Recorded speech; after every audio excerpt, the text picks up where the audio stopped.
سے طے ہوگا، لیکن چونکہ دنیا دارالعمل ہے اور اس دنیا کے اندر ہمیں ہمیشہ نہیں رہنا، بلکہ ہمیں اس دنیا سے جلدی کوچ کرنا ہے۔ کوئی 30 سال جیے گا، کوئی 50 سال جیے گا، کوئی 100 سال جیے گا۔ 100 سال تک تو بہت کم لوگ جاتے ہیں، لیکن آج چونکہ میرا عنوان آخری سفر ہے، یعنی انسان دنیا سے کوچ کرتا ہے، تو اس وقت اس کی کیفیت کیا ہوتی ہے، ہم نے اس کی تیاری نہیں کی۔ اور یاد رکھنا، اگر کوئی تیاری کر بھی لے تو یہ سفر آسان نہیں ہے۔ ابھی آپ اگر آگے وقت رہا اور سنیں گے تو آپ کو احساس ہوگا کہ غالب نے بہت صحیح رونا رویا تھا کہ ڈبایا مجھ کو ہونے نے، نہ میں ہوتا تو کیا ہوتا۔ سارا جھگڑا اور سارا طوفان اور سارا نقصان تو صرف ہونے کا ہے، اگر ہم نہ ہوتے تو کائنات میں فرق کیا پڑتا۔ لیکن ہمارا سب سے بڑا نقصان یہ ہے کہ ہم ہو گئے، ہونا ہی سب سے بڑا نقصان ہے غالب کے نزدیک۔ اللہ اکبر۔ یہ فکر کوئی نئی نہیں ہے، بلکہ جس کو واقعی اللہ کی معرفت نصیب ہوئی، ہر معرفت والے نے یہی کہا۔ اللہ اکبر۔ افضل البشر بعد الانبیاء بالتحقیق، سیدنا صدیق اکبر کہا کرتے تھے، کیا خوش نصیب وہ بندہ ہے جس کو آسمانوں سے سلام آتا ہے، کیا خوش نصیب وہ ہستی ہے جس کی عظمت میں قرآن کی کم و بیش 22 آیتیں نازل ہوتی ہے، کیا خوش نصیب وہ ہستی ہے جو اللہ کا محب بھی ہے، اللہ کا محبوب بھی ہے، رسول کا محب بھی ہے، رسول کا محبوب بھی ہے۔ اللہ کی عزت کی قسم، مصطفیٰ جان رحمت کے سب سے قریب اگر کوئی ذات تھی اور ہے تو وہ ذات سیدنا صدیق اکبر کی ذات ہے۔ آج بھی گنبد خضرا میں رسول اللہ کے سب سے قریب اگر کوئی آرام کر رہا ہے تو وہ ذات سیدنا صدیق اکبر کی ذات ہے۔ وہ صدیق اکبر کہا کرتے تھے، کاش میں انسان بنا کر پیدا نہ کیا گیا ہوتا، میں انسان بن کر کے دنیا میں نہ آیا ہوتا، کسی مومن کے سینے کا ایک بال بنا دیا جاتا تاکہ قیامت کے دن اللہ کی بارگاہ میں جواب دینے سے بچ جاتا۔ اور یہ صدیق کا قول ہے۔ اور صدیقہ بنت صدیق جس کے بستر پہ قرآن نازل ہوتا ہے، وہ ام المومنین کہتی ہے، کاش عائشہ پیدا نہ ہوئی ہوتی، عائشہ نے جنم نہ لیا ہوتا، بلکہ اللہ اکبر فرماتی ہیں میرا وجود ہی نہ ہوتا، اور اگر پیدا ہو گئی تھی تو بچپنے ہی میں میرا انتقال ہوتا، میں مر جاتی اور بھولی بسری ہو جاتی، تاکہ قیامت کے دن اللہ کی بارگاہ میں جواب دینے سے بچ جاتی۔ فاروق اعظم کہا کرتے تھے، کاش میں کوئی پرندہ ہوتا، ذبح کر کے کھا لیا جاتا اور قصہ تمام ہو جاتا۔ بہرحال یہ اقوال میں نے یوں پڑھے، مگر آج جو عنوان ہے سفر آخر، آخری سفر جس سے ہم سب کو گزرنا ہے، بہت آسان نہیں ہے۔ یہ آخری سفر کیا ہے؟ ایک بات آپ کو بتاؤں، شاعری کی دنیا الگ ہے، حدیث کی دنیا الگ ہے، حقیقتوں کی دنیا الگ ہے۔ موت کیا ہے؟ سیدنا عبداللہ ابن عمرو ابن عاص فرماتے ہیں، انسان مرتا کیسے ہے؟ ابھی اس میں نیک اور بد کا کوئی فرق نہیں کیا جا رہا ہے، مطلقاً موت کی بات ہو رہی ہے۔ ذرا توجہ سے سننا، دنیا کو اپنی منزل سمجھنے والے، دنیا کے عیش و عشرت میں قبر کو بھولنے والے، گناہوں کے اڈوں کو آباد کر کے آخرت کو فراموش کرنے والے، سفر آخر کو بھول جانے والے، ذرا تصور تو کریں۔ عبداللہ ابن عمرو ابن عاص کہتے ہیں، میں نے اپنے بابا سیدنا عمرو ابن عاص کو دنیا سے جاتے ہوئے، جب وہ دنیا سے جا رہے تھے، اس وقت میں نے پوچھا، بابا موت کیسی ہوتی ہے؟ اس لیے کہ آپ تمنا کرتے تھے کہ مرتے وقت کسی کی عقل سلامت رہی، اس وقت میں اس سے پوچھوں گا کہ موت کسے کہتے ہیں۔ میں صحابی کی موت کے وقت کا واقعہ پڑھ رہا ہوں۔ اللہ اکبر۔ اور یہ بات یاد رکھنا، ہم اہل سنت کے نزدیک جس طریقے سے جنت کا ہونا یقینی ہے، ایسے ہر صحابی کا جنتی ہونا یقینی ہے، بلکہ ہم تو یہ کہتے ہیں جنت پیچھے رہ جاتی ہے۔ صحابہ کو تو اس سے بڑا مقام عطا کیا گیا ہے، جو جنت پیچھے ہے، مقام صحابیت اس اعتبار سے آگے ہیں کہ قرآن کہتا ہے تمام صحابہ کے لیے رضی اللہ عنہم ورضوا عنہ، اور اللہ کی رضا سے بڑھ کر کیا چیز ہو سکتی ہے؟ جب اللہ نے ان سے رضا کا اعلان کر دیا ہے، قرآن کہتا ہے وَرِضْوَانٌ مِّنَ اللَّهِ اکبر، اللہ کی رضا سے بڑی چیز کیا ہو سکتی ہے؟ تو جنت پیچھے رہ گئی اللہ کی رضا کے سامنے۔ جب اللہ ان سے راضی ہو گیا، ارے جنت تو ہر ایک کو نصیب، جس کے دل میں ذرہ برابر ایمان ہوگا جنت تو اس کو بھی نصیب ہوگی۔ صحابہ تو پھر صحابہ ہیں، اور صحابہ پھر کیا ہے؟ میرے امام کہتے ہیں خدا ان کو کس پیار سے دیکھتا ہے، ان آنکھوں کو اللہ پیار سے دے۔ اس شعر پہ ذرا اگر آپ غور کریں تو بات سمجھ میں آئے گی۔ جب آپ کسی کو دیکھتے ہیں تو انسان دکھتا کب ہے؟ جب آنکھ کی پتلی میں اس کی تصویر نظر آتی ہے تو انسان نظر آتا ہے۔ قربان جائیں، اللہ کو محبوب سے پیار کتنا ہے۔ محبوب ہم تیرے چہرے کو تو دیکھ ہی رہے ہیں، لیکن جن پتلیوں میں تیری تصویر بن جا رہی ہے ہم اس کو بھی پیار سے دیکھیں۔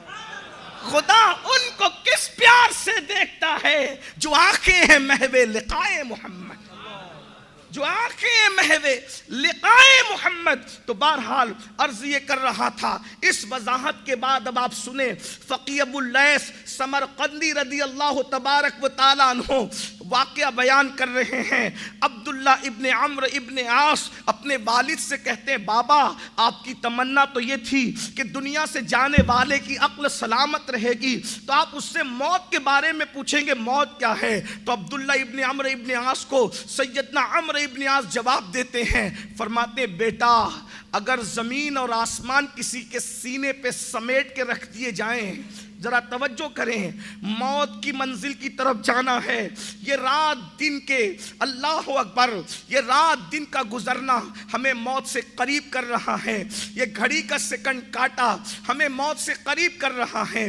برف جتنی تیزی سے نہیں پگھلتا غافل انسانوں، اس سے زیادہ ہماری زندگی تیزی سے پگھل رہی ہے۔ ہم ہر لمحہ موت کے قریب ہو رہے ہیں۔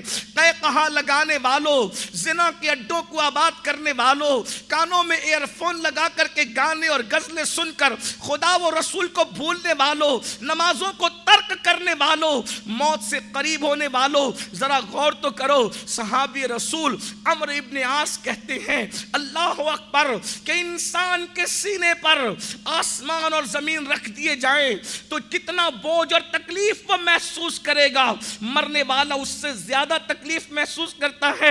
اور اس کے بعد فرمایا میرے بیٹے اگر انسان ناک کی بجائے سوئی کے ناکے سے سانس لے تو اس وقت اس کی کیفیت کیا ہوگی؟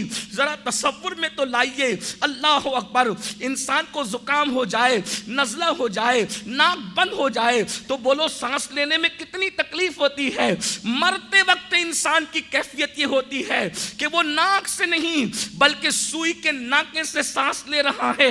اسی پر بس نہیں بلکہ فرماتے ہیں میرے بیٹے اگر کسی کے پیٹ میں ببول کا درخت اگا دیا جائے اور کانٹے کانٹے کانٹے ہر نس کے اندر سما جائے اور نیچے سے کوئی طاقتور پہلوان اس کو زور سے کھینچے تو اس وقت اس کی نسوں کی کیفیت کیا ہوگی؟ اس سے زیادہ تکلیف انسان کو موت کے وقت ہوتی ہے۔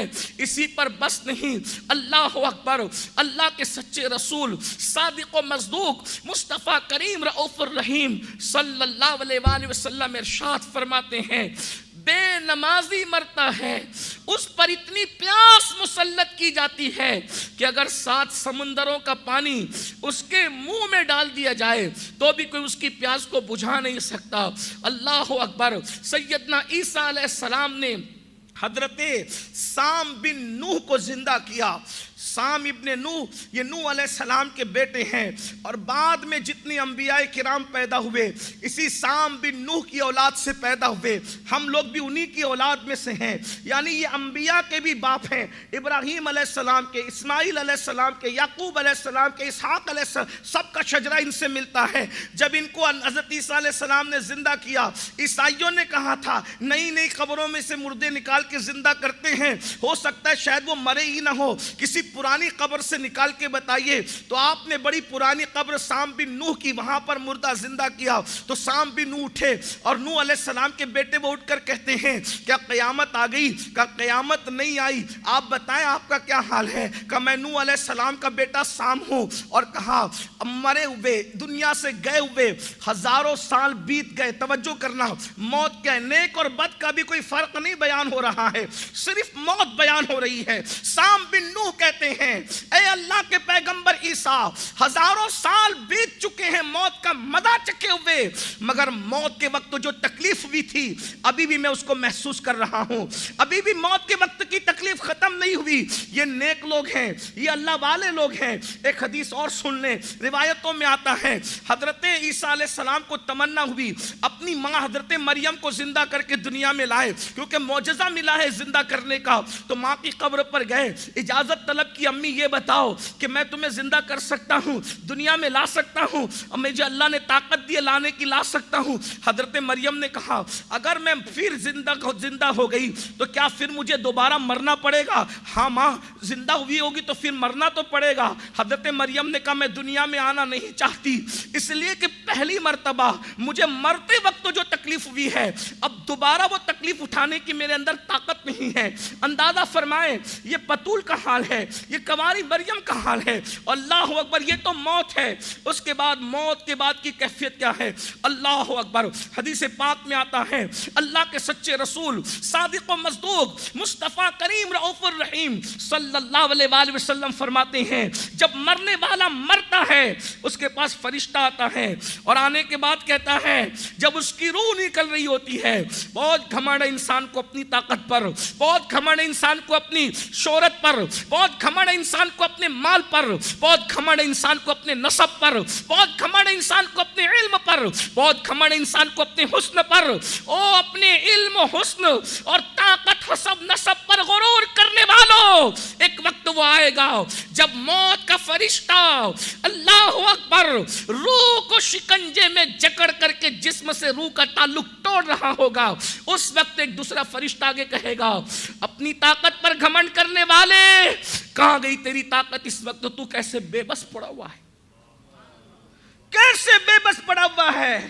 اپنی زبان کو چرچر چلانے والے, آج تیری زبان کام نہیں کر رہی ہے, آج تیری زبان, تو کیسا بے بس ہے, اس وقت تیری بے بسی کیسی ہے. اللہ اکبر. اور اس کے بعد پھر کہتا ہے اللہ اکبر, کہاں گئے تیرے دوست, کہاں گئے تیرے یار, کون ہے, کون ہے؟ انسان دوستوں کے لیے ٹائم نکال رہا ہے, اللہ کے لیے نہیں نکال رہا. انسان کو دوستوں کی رضا اور ناراضگی کا خیال ہے, اللہ کی رضا ناراضگی کا خیال نہیں. اور جب اس کو کفن پہنایا جا رہا ہوتا ہے اس وقت فرشتہ کہتا ہے جو مال تو نے جمع کیا تھا کہاں گیا تیرا مال؟ حلال و حرام میں تمیز کے بغیر جو مال تو نے جمع کیا تھا کہاں ہے وہ مال؟ بتا کہاں گیا وہ مال؟ یہی ہے نا آج مال مال مال مال میں ڈوبے, سب چھوڑ کے جانا ہے. میں تو لوگوں کو کہتا ہوں میرے بھائی مال کماؤ بھی, جماؤ بھی, انجوائے بھی کرو, مگر آخرت کو مت بھولو. جو مال قبر میں ساتھ نہیں جائے گا اس کو کمانے کے لیے دبئی تک, لندن تک, امریکہ تک انسان آتا ہے جاتا ہے, لیکن جو نیکی قبر میں ساتھ جائے گی گھر کا کمرہ چھوڑ کے مسجد تک اس کو حاصل کرنے کے لیے نہیں جاتا. ہم سے بڑا بے وقوف کون ہے, نادان کون ہے, بڑا گھمنڈ ہے عقل پر؟ یہ عقل ہے انسان کی. جو بچوں کے لیے چھوڑ جانا اس کے لیے ساتھ ساتھ سمندر چھلانگ کر جا رہے ہیں پیسہ کمانے, اور جو قبر میں نیکی جانے والی ہے اس نیکی کو کمانے کی کوئی فکر ہی نہیں ہے. غور تو کریں, ہم سے زیادہ غافل کون ہے؟ کفن پہناتے وقت فرشتہ یہی تانا دے گا کہاں گیا تیرا مال؟ بہت مال جمع ہے نا, کوئی لے گیا, اور جو لے گئے ان کو کوئی فائدہ بھی پہنچا سکتا ہے مال؟ کیا فائدہ پہنچا؟ سوچو, مال کمانے کے لیے منع نہیں کیا جا رہا ہے, مال جمانے کے لیے بھی منع نہیں کیا جا رہا. الحمدللہ ہم تو صوفیہ کے غلام ہیں. محمود غزنوی جیسے بادشاہ کو شیخ ابو الخرقانی جیسے لوگ قرضہ دیا کرتے تھے ہمارے یہاں, مال کمانا اور جمانا کوئی بری بات نہیں ہے. محبوب الہی نظام الدین اولیاء جیسے لوگوں کے یہاں مال کی اتنی فراوانی تھی اخیر عمر کے اندر کہ گھوڑوں کی گردن میں چاندی کی زنجیریں ڈالی جاتی تھی. حضور غوث پاک کے یہاں مال کی اتنی فراوانی تھی کہ روزانہ نیا لباس پہنتے تھے اور لنگر پھر اور ساری چیزیں. لیکن مال کمانے جمانے پہ مجھے کوئی اعتراض نہیں ہے، لیکن ہم نبی سے لے کر کے غوث تک، غوث سے لے کر امام اعظم تک، ہمارے یہاں تو کوئی ہمیں غریب نظر ہی نہیں آتا. یہ ایک الگ عنوان ہے، میں کوئی بات اس پہ نہیں کروں گا، لیکن جو عنوان ہے اس پہ بات کرنا چاہتا ہوں. وہ مال قبر میں جائے گا کیا؟ مجھے بتائیں. ہم نے کوئی نیکی کے لیے کچھ کیا؟ کیا کیا؟ 5 وقت کی نماز پڑھ کے صرف کام نہیں بننے والا جب تک ہم گناہ سے نہ بچیں. یہ کیسی نماز ہے کہ 5 وقت کی نماز بھی پڑھ رہے، موبائل کے اندر گندی پکچر بھی بھری ہوئی ہے، موبائل کے اندر قرآن بھی ہے، موبائل کے اندر گندی پکچر بھی ہے. غور تو فرمائیں. ابھی میں اس کے جواز اور عدم جواز کا کوئی بات نہیں کر رہا ہوں، میں صرف یہ پوچھنا چاہتا ہوں کہ مجھے بتائیں. موبائل کے اندر گنبد خضرا کی تصویر بھی ہے، موبائل کے اندر ہیرو کی تصویر بھی ہے. کیا ہے؟ اسلام نیکی کمانے پر جتنا زور نہیں دیتا، اس سے زیادہ گناہ سے بچنے پہ زور دیتا ہے.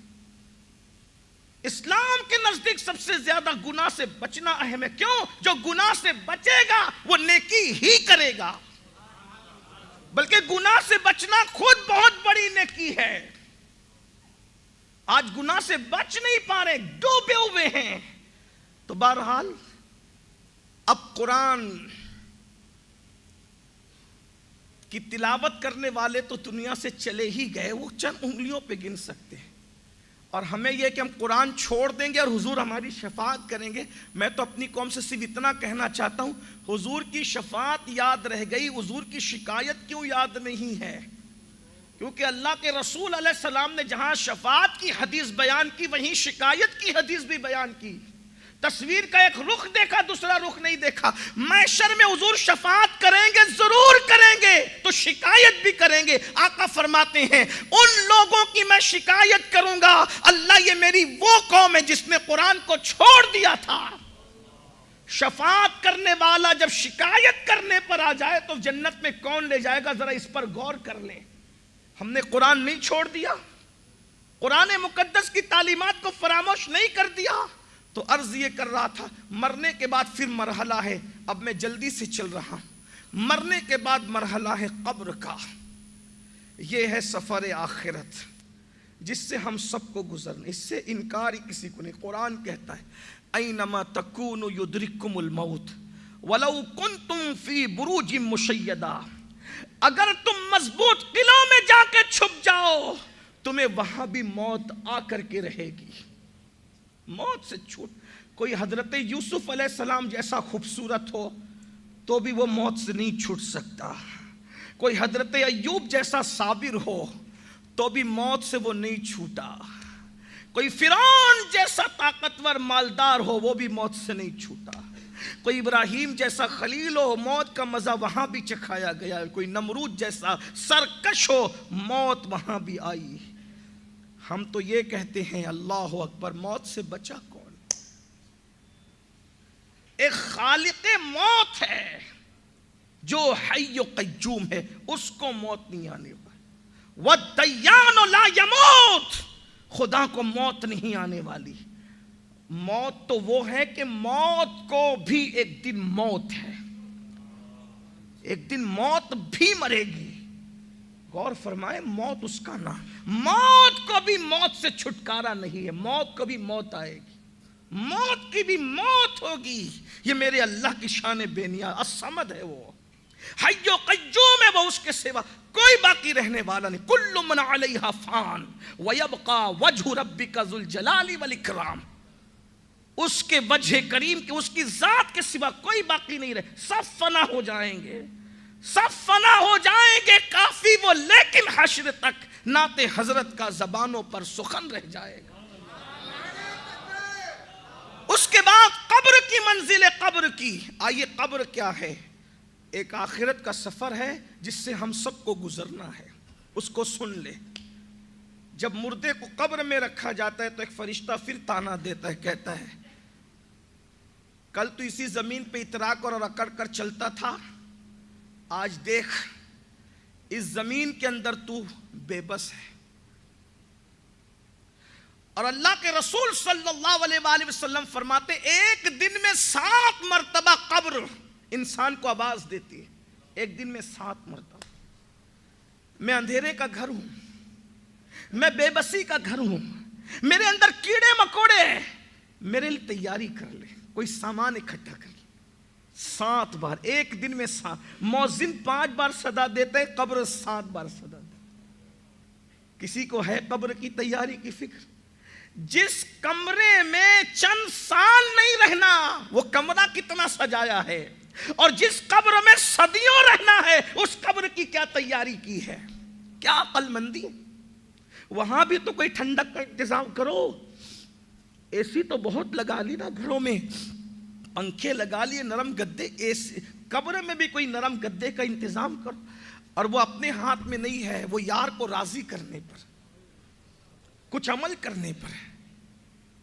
زمین کے اوپر پاپ کرنے والے جب اپنی قبر میں رکھے جاتے ہیں تو اللہ کے رسول صلی اللہ علیہ وآلہ وسلم فرماتے قبر کہتی ہے میں تجھے پسند نہیں کرتی کیونکہ تو نے میری تیاری نہیں کی، میرے اوپر تو ظلم کرتا تھا، جرم کر کے، گناہ اور پاپ کر کے تو ظلم کرتا تھا میرے اوپر، آج تجھے وہ مزہ چکھاؤں گی کہ تیری ہڈیاں توڑ دوں گی۔ قبر کہتی ہے۔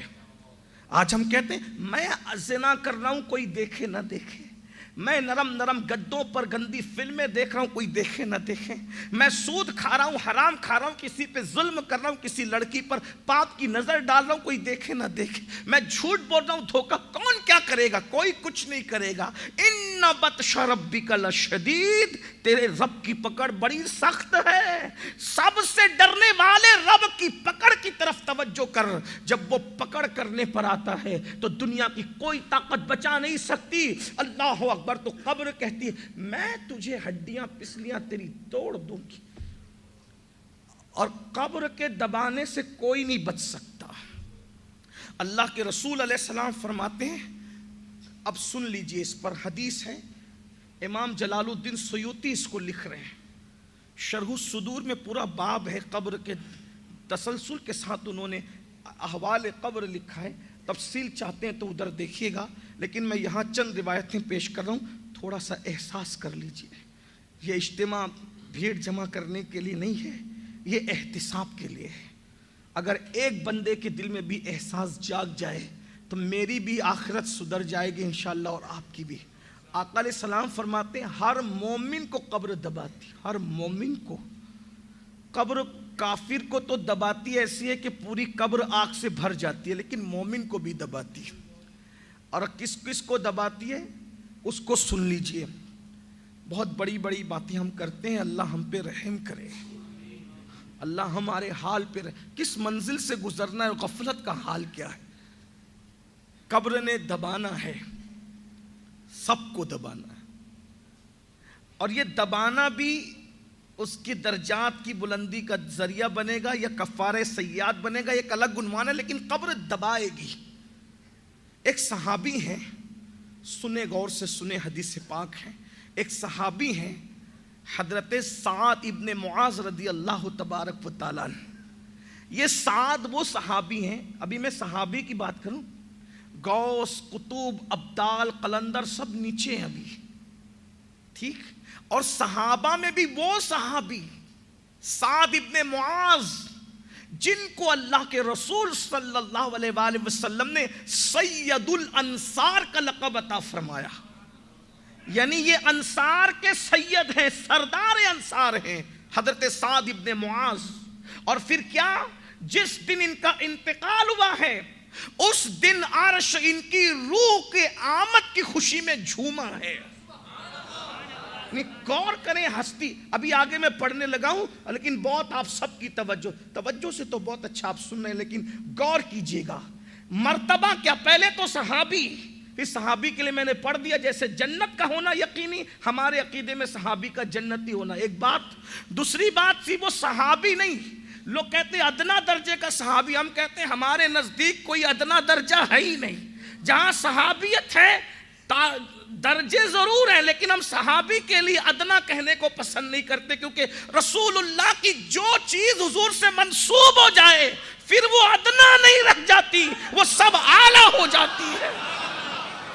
درجات ضرور ہے ان کے درمیان، اسی لیے ہم نبی کے شہر کو کبھی گاؤں نہیں کہتے، کیونکہ گاؤں چھوٹی بستی کو کہا جاتا ہے، اور ہم نبی کے شہر کو ہمیشہ شہر ہی کہتے، گاؤں نہیں کہتے۔ ارے جس میں جبریل ادب سے اترے وہ گاؤں کیسے ہو سکتا؟ چمن طیبہ ہے وہ باغ کہ مرغ سدرا برس و چہکے ہیں جہاں بلبل شیدا ہو۔ غور تو فرمائیں، جہاں وزراء اور عمراء آئے وہ گاؤں نہیں ہوتا، تو جہاں بلبل سدرا مرغ کی شکل میں چہکے پھر وہ گاؤں کیسے ہو سکتا؟ تو حضور کی کوئی چیز ہم ادنا نہیں کہہ سکتے، کہتے کیونکہ ہم عشق کے بندے ہیں، ہم عشق کے بندے ہیں، کیوں بات بڑھائی ہے؟ تو عرض یہ کر رہا تھا، سید الانصار حضرت سعد ابن معاذ، دوسری بات ان کی روح آسمانوں پر گئی تو عرش و خوشی میں جھوما۔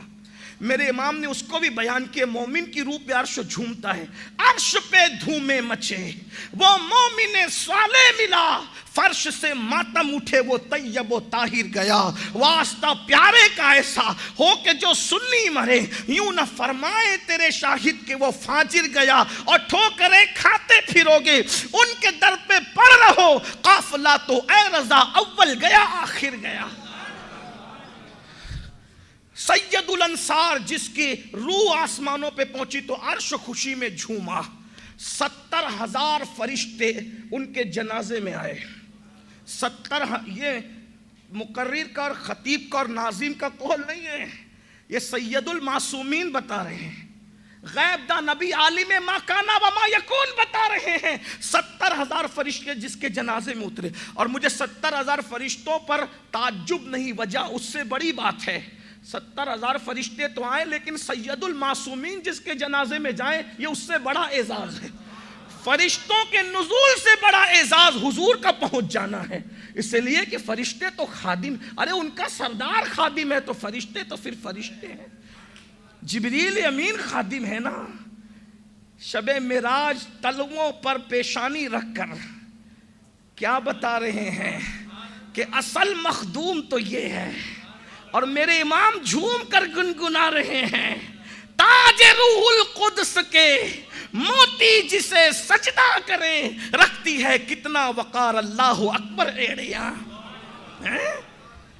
جبریل امین کے سر کے تاج کے موتی، جس تخیلات کی دنیا اور ہے، حقیقتوں کی دنیا اور ہے۔ جب حضرت قاسم کے بارے میں پوچھا میرے آقا سے، یا رسول اللہ آپ کے بیٹے قاسم ان کو بھی قبر دلوایا؟ قاسم تو بڑے ہو گئے تھے، اب حضور کا انداز جواب دیکھ، قاسم تو بڑے ہو گئے تھے، میرا دوسرا بیٹا ابراہیم تو اس سے چھوٹی عمر میں دنیا سے گیا، اس کو بھی قبر نے دبایا۔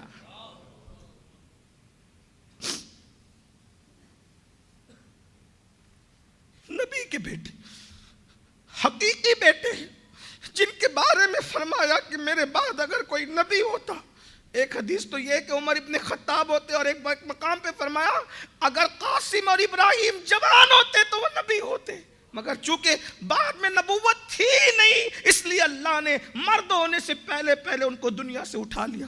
کون ہے؟ نسب کے اعتبار سے ان کے نسب کا ہے کوئی مقابلہ؟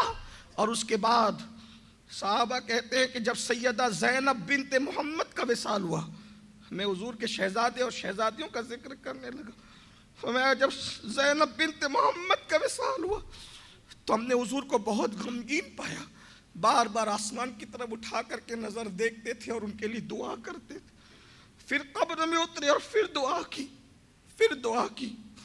ہم نے عرض کی آقا آج اب ہم آپ کو بہت غمگین دیکھ رہے ہیں۔ فرمایا ہاں میری بیٹی کمزور ہے نا، تو میں سوچتا تھا کہ اس کمزور کو قبر دبائے گی، تو میں اللہ سے دعا کر رہا تھا کہ مولا میری بیٹی پہ رحم فرما، میری بیٹی پہ رحم فرما۔ پھر میں نے اللہ سے دعا کی تو بعد میں قبر میں رکھنے کے بعد بھی میری بیٹی زینب پر رحم کے بعد میری بیٹی زینب کو جب قبر نے دبایا تو ایسی آواز بلند ہوئی کہ انسان اور جن کے علاوہ پوری مخلوق نے اس آواز کو سنا. یہ قبر ہے، یہ سیدہ زینب کی قبر، سیدنا قاسم، سیدنا ابراہیم، سعد ابن معاذ، ان لوگوں کی قبریں ہیں. آپ غور فرمائیے، ذرا توجہ کیجیے. بھائیو ہم کہاں؟ اللہ کے رسول علیہ السلام تو پھر جو بے نمازی ان کے لیے فرماتے چاروں طرف سے قبر دباتی اور پسلیاں آپس میں ایسے مل جاتی. یوں اپنے گورے گورے خوبصورت ہاتھوں کو اٹھا کر فرمایا. ایک دن حضرت سیدہ عائشہ صدیقہ نے عرض کی، یا رسول اللہ صلی اللہ علیہ وآلہ وسلم، جب سے آپ نے بتایا کہ قبر دباتی ہے، بہت دباتی چاروں طرف سے، اب مجھے کچھ اچھا نہیں لگتا. اور میدان اور قبر کے اندر جو منکر نکیر آتے ہیں، نکیرین، ان کی حالت یہ ہے کہ وہ اتنا بڑا ہتھوڑا لے کر آتے ہیں کہ سارے انسان اور جنات مل کر بھی اگر اس ہتھوڑے کو اٹھانا چاہیں تو اٹھا نہ سکیں. اور ان کے دانت بیلوں کے سینگ کی طرح ہوتے ہیں اور اس سے آگ نکل رہی ہوتی ہے. ان کے ناخن جو ہوتے ہیں وہ لوہے اور تانبے کے ہوتے ہیں. ان کی آنکھیں دیگوں کی طرح ہوتی ہیں، اس سے بھی آگ نکل رہی ہوتی ہے، اور سر سے لے کے پیر تک کے بالوں میں ہوتے ہیں، اور زمین کو چیرتے ہوئے آتے ہیں اور جھنجھوڑ کر کے اٹھاتے ہیں. تو ایسی آواز آتی ہے بجلیوں کی چنگاڑ کی طرح. تو ام المومنین سیدہ عائشہ صدیقہ نے عرض کی، یا رسول اللہ مجھے اب کچھ اچھا نہیں لگتا کہ یہ قبر میں کیا ہوگا، کیسے ہوگا. تو میرے آقا نے فرمایا، عائشہ اللہ کو راضی کر لیا جائے. اگر اللہ کو راضی کر لو تو پھر یہ شان ہو کہ نکیرین کے قدموں کی جو چنگھاڑ ہے وہ تمہیں عصمت سرمے کی طرح لگے. جیسے عصمت نام کا جو سرما ہے آنکھ میں نہیں لگتا، تو فرمایا ایسے لگے. اور جب قبر دباتی ہے بہت دنوں کے بعد، بچھڑنے کے بعد سینے سے لگاتی. ہمارے قائد، ہمارے امیر تشریف.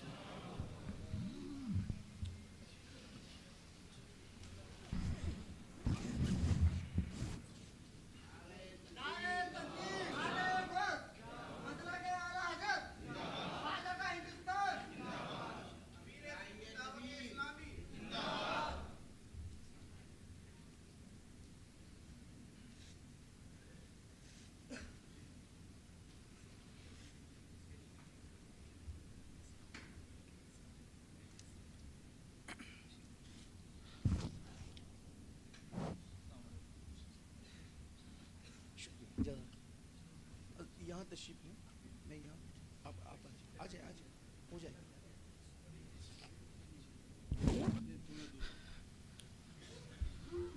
درود شریف پڑھنے. رب صلی وسلم دائما ابدا علی حبیبک خیر الخلق کلہم، صلاۃ و سلام علیک یا جد الحسن والحسین وعلی آلک واصحابک یا جد الغوث الثقلین.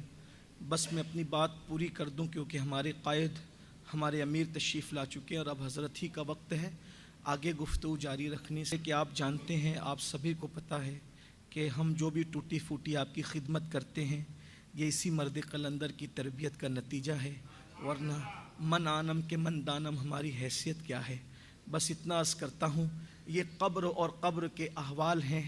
میرے امام فرماتے ہیں، اندھیرا گھر، اکیلی جان، دم گھٹتا دل اکتاتا، خدا کو یاد کر پیارے وہ ساعت آنے والی ہے. خدا کو یاد کر پیارے وہ ساعت آنے والی ہے. اس لیے جو قبر کے احوال